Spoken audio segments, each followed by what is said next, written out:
الحمدللہ رب العالمین والصلاة والسلام علی سید الانبیاء والمرسلین اما بعد بسم اللہ الرحمن الرحیم۔ معزز سامعین، انسان کی دوستی دو طرح کی ہے، اچھی دوستی اور بری دوستی۔ اس معاشرہ میں انسان کو کسی نہ کسی کے ساتھ رہنا ہے، لیکن بندہ مومن کو خاص کر یہ انتخاب کرنا ہے کہ اس کے دوست کیسے ہیں، اس کی صحبت کیسی ہے، کیونکہ جیسی صحبت ہوگی ویسے ہی اس کے اثرات ہوں گے۔ اور اچھی صحبت انسان کے تقوی کی محافظ ہوتی ہے، اس کے ایمان کی محافظ ہوتی ہے۔ اسی لیے اللہ تبارک و تعالی نے سورہ توبہ میں ارشاد فرمایا، یا ایھا الذین آمنوا اتقوا اللہ وکونوا مع الصادقین، اے ایمان والو اللہ سے ڈرو اور سچے لوگوں کے ساتھ ہو جاؤ۔ ایمان اور تقوی تو پہلے ہی حاصل تھا، پھر سچے لوگوں کے ساتھ ہونے کا حکم کیوں فرمایا؟ مراد یہی ہے کہ اگر ایمان اور تقوی کی دولت اور ایمان اور تقوی جیسے عظیم خزانے کی حفاظت کرنا چاہتے ہیں تو اچھی سوسائٹی، اچھی سنگت، اچھا ساتھ اختیار کرنا ہوگا۔ دنیا کا بڑے سے بڑا مضبوط انسان وہ بھی یہ دعویٰ نہیں کر سکتا کہ میں بری صحبت میں تو بیٹھتا ہوں لیکن مجھے برائی کا کوئی اثر نہیں ہوتا۔ کیوں؟ جب بری جگہ پہ جائیں گے تو اس کے کچھ نہ کچھ اثرات ضرور ہوں گے، اور کچھ نہ ہو تو کہنے والے یہ کہیں گے یار یہ بندہ تو بڑا اچھا ہے لیکن بری صحبت میں بیٹھتا ہے۔ اور میرے اور آپ کے آقا سید العالمین محمد مصطفیٰ صلی اللہ تعالی علیہ وسلم، جن کے بارے میں حضرت حسان بن ثابت رضی اللہ تعالیٰ عنہ نے عرض کیا تھا، خلقت مبرأ من کل عیب، آپ ہر عیب سے پاک پیدا کیے گئے ہیں۔ تو آپ صلی اللہ علیہ وسلم نے خود فرمایا کہ بے شک اللہ نے مجھے بھی چنا اور میرے لیے میرے صحابہ کو بھی چنا۔ سید عالم نور مجسم صلی اللہ علیہ وسلم کے دوست بھی اللہ تعالیٰ نے خود انتخاب فرمائے۔ اس سے ایک بات یہ سمجھ آتی ہے کہ چونکہ دوستی کی بنیاد پر بھی عیب لگتا ہے اور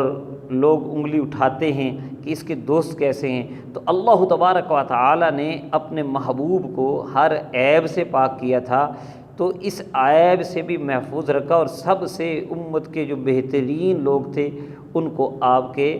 اصحاب میں شامل کیا۔ اور ہمارے لیے بھی یہ ترغیب ہے کہ ہم اچھی صحبت کو اختیار کریں۔ برائی کی بنیاد پر بہت سی دوستیاں، بہت سے گینگ بنتے ہیں، بہت سے گروہ جو کہ کوئی کہیں ڈاکہ مارنے کے لیے، کسی کو مار کٹائی کرنے کے لیے، کسی کا مال چھیننے کے لیے، کہیں بے حیائی کرنے کے لیے، کہیں برائی کے محفلیں سجانے کے لیے لوگ اکٹھے ہو جاتے ہیں۔ اور ہمارے نوجوان خاص کر اپنا وقت ضائع کرنے کے لیے دوستوں کے پاس بیٹھتے ہیں۔ بڑوں اور بزرگوں کے پاس وہ نہیں بیٹھتے، کیونکہ بڑوں بزرگوں یا والدین کے پاس بیٹھیں گے تو یا تو وہ کوئی نصیحت کریں گے یا کوئی کام کہیں گے، ان سے جی چراتے ہیں۔ اور برائی کی محفلوں میں ایسے لوگوں کے ساتھ جن کے ساتھ وہ آسانی سے برے کام جو ہے اور برائی کے معاملات میں چلیں اس میں چلتے ہیں، تو یہ ساری جو گناہ کی بنیاد پہ دوستیاں ہیں، فضولیات کی بنیاد پہ دوستیاں ہیں، یہ دنیا میں ہی رہ جانی ہیں اور آخرت میں انہوں نے کوئی کام نہیں آنا۔ سورہ زخرف میں اللہ تبارک و تعالی نے ارشاد فرمایا، الاخلاء یومئذ بعضهم لبعض عدو، گہرے دوست اس دن ایک دوسرے کے دشمن ہوں گے۔ وہ گہرے دوست کون؟ اس پر تفسیر جلالین نے لکھا، الاخلاء علی المعصیۃ فی الدنیا، یعنی وہ دوست جو دنیا میں گناہوں پر ایک دوسرے کے ساتھ دوستی رکھتے تھے۔ یومئذ یوم القیامت، یعنی قیامت کے دن وہ ایک دوسرے کے دشمن ہوں گے، یعنی کوئی کسی کے کام نہیں آئے گا۔ دنیا میں بھی وہ کیا کام آئے، رسوائی کا ہی باعث بنے اور دنیا کے نظروں سے گر گئے، اور آخرت میں تو بالکل انہوں نے کام ہی نہیں آنا۔ اور یاد رکھیں جو تقوی کی بنیاد پر، نیکی کی بنیاد پر دوستی ہوگی وہ اس دن بھی کام آئے گی، جس دن کے قرآن پاک نے کہا کہ یوم یفر المرء من اخی، آدمی اپنے بھائی سے بھاگے گا، و امہ و ابی، اپنی امی اور اپنے ابا سے بھاگے گا، و صاحبتہ و بنی، اپنی بیوی اور اپنے بچوں سے بھاگے گا۔ اس دن جب کہ یہ قریبی رشتے بھی ایک دوسرے کا خیال نہیں کریں گے، تقوی کی بنیاد پر جو محبتیں ہوں گی وہ کام آئیں گی۔ اسی آیت میں آگے فرمایا الا المتقین، متقین ایک دوسرے کے دشمن نہیں ہوں گے۔ اور اس پر تفسیر جلالین میں ہے متقین کا معنی کیا ہے، المتحابین فی اللہ علی طاعتہ فانہم اصدقاء، کہ وہ لوگ جو اللہ کی اطاعت میں ایک دوسرے سے محبت رکھتے ہیں، یعنی نیک کاموں میں، نیک اجتماعات میں جانے کے لیے، مسجد میں نماز کے لیے جانے کے لیے اور لوگوں کی فلاح کے کام کرنے کے لیے اکٹھے ہونے والے، جو اللہ کی محبت، اللہ تعالیٰ کے لیے آپس میں محبت رکھتے ہیں اور اللہ کی اطاعت میں ایک دوسرے سے محبت رکھتے ہیں، یہ قیامت کے دن ایک دوسرے کے دشمن نہیں ہوں گے، یہ تو دوست ہوں گے، تو یہ تو کام آئیں گے۔ تو اس لیے اچھی دوستی کو اختیار کرنا چاہیے ہم نے دنیا میں یہ سوچنا ہے کہ ہمارا دوست کون سا ہے، ہماری صحبت کیا ہے۔ یاد رکھیں سید عالم نور مجسم شفیع معظم صلی اللہ تعالی علیہ وسلم نے ارشاد فرمایا الرجل علی دین خلیلہ فلینظر احدکم من یخاللہ، آدمی اپنے دوست کے دین پر ہوتا ہے، تو تم میں سے ہر ایک کو یہ غور کرنا چاہیے، یہ دیکھنا چاہیے کہ وہ کس کے ساتھ دوستی رکھے ہوئے ہے۔ یعنی جیسی دوستی میں بیٹھیں گے، جیسا دوست ہوگا ویسے ہی آپ کے نظریات ہوں گے، جیسا دوست ہوگا ویسے ہی آپ کا بھی کردار ہوگا۔ تو اس لیے اس کو خاص کر اختیار کرنا ہے۔ اور جیسے میں نے کہا کہ بری صحبت کا اثر ضرور ہوتا ہے اور اچھی صحبت کا بھی اثر ضرور ہوتا ہے، اس پر میرے اور آپ کے آقا علیہ الصلاۃ والسلام کا ارشاد مبارک ہے کہ بے شک اچھے اور برے دوست کی مثال ایسے ہی ہے کہ کحامل المسکی ونافخ الکیر، جیسے کوئی ایک خوشبو بیچنے والا ہے، عطر فروش آپ سمجھ لیں، اور ایک بھٹی پھونکنے والا ہے، یعنی لوہار جیسے بھٹی پھونکتا ہے وہ سمجھ لیں۔ فرمایا کہ ان دونوں کی مثال ایسے ہی ہے، یعنی عطر فروش کا آگے وضاحت نبی کریم صلی اللہ علیہ وسلم نے فرمائی کہ عطر فروش کے پاس آپ جائیں گے یا تو وہ آپ کو تحفے میں خوشبو دے دے گا یا آپ اس سے خرید لیں گے، اور کچھ نہیں تو ان تجد منہ ریحا طیبۃ، کہ تمہیں اس سے اچھی خوشبو تو ملے گی، اچھی خوشبو سونگھنے کو تو ملے گی نا، ماحول اچھا ہوگا وہاں پر۔ اور دوسری طرف اگر بھٹی پھونکنے والے کے پاس جاؤ گے تو یا تو بڑا نقصان کر دے گا، تمہارے کپڑے جلا دے گا، ان یحرق ثیابک، یا یہ ہے کہ کپڑے بچ بھی جائیں تو ان تجد منہ ریحا منتنۃ، اس سے بدبو تو آئے گی، طبیعت تو خراب ہوگی۔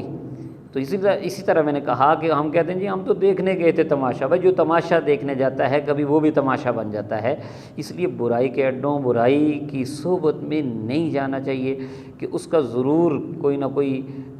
نقصان ہوتا ہے اور انسان کے کردار پر اس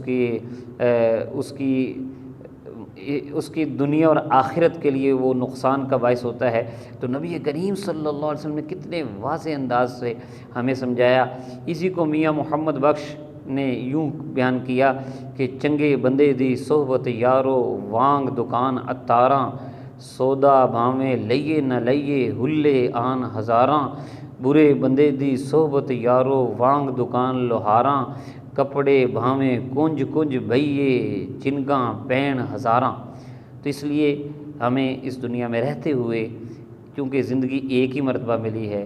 اور ہم نے اپنی آخرت کی فکر بھی کرنی ہے اور دنیا کو بھی سنوارنا ہے، تو اگر ہم یہ دنیا اور آخرت دونوں سنوارنا چاہتے ہیں تو پھر ہمیں اچھی صحبت اختیار کرنی چاہیے۔ اور اس جدید دور میں یہ بھی عرض کروں گا کہ اچھی اور بری صحبت کا ایک انداز ایسا بھی ہے کہ ہم تنہا رہ کے بھی کسی نہ کسی صحبت میں اب ہوتے ہیں،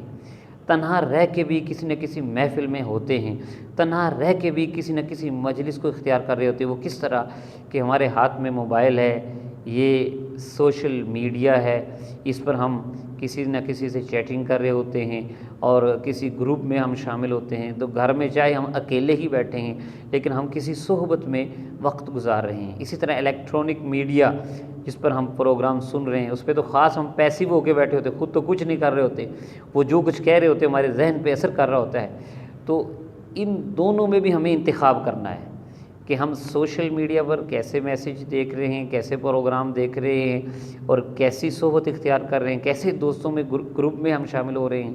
کیا وہ ہمارے عقائد و نظریات کو برباد تو نہیں کر رہا؟ کیا وہ ہمارے کردار کی چادر کو تار تار تو نہیں کر رہا؟ اسی طرح ٹیلی ویژن کے آگے یا میڈیا کے آگے جب ہم بیٹھتے ہیں تو ان پروگراموں کا بھی انتخاب کرنا ہے کہ ہمارے ذہن و ضمیر اور خاص کر ہماری جو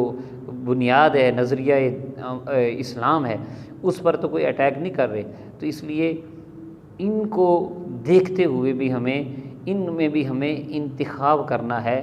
یہ جیسے دنیا میں ہم نے اچھی اور بری صحبت اس کو دیکھ کر اپنی زندگی سنوارنی ہے اور اچھی صحبت اختیار کرنی ہے، اسی طرح خاص کر یہ جو میڈیا اور سوشل میڈیا اور الیکٹرانک میڈیا ہے، یہ بھی اچھی اور بری صحبت کی ایک مثال ہیں۔ یہ گراؤنڈ پر ہمارے پاس پوری دنیا ہے، اور اب آپ بڑی آسانی سے برائی آپ تک پہنچائی جا رہی ہے، اور لوگ اس کے ذریعے لوگوں کی آخرت برباد کر رہے ہیں۔ تو ہمیں بہت زیادہ احتیاط سے اللہ اور اس کے رسول صلی اللہ علیہ وسلم کے فرامین کے مطابق اپنی زندگی بسر کرنی ہے۔ اللہ تعالیٰ سے دعا ہے کہ اللہ تعالیٰ ہم سب کو اچھے لوگوں کی صحبت اختیار کرنے کی توفیق عطا فرمائے۔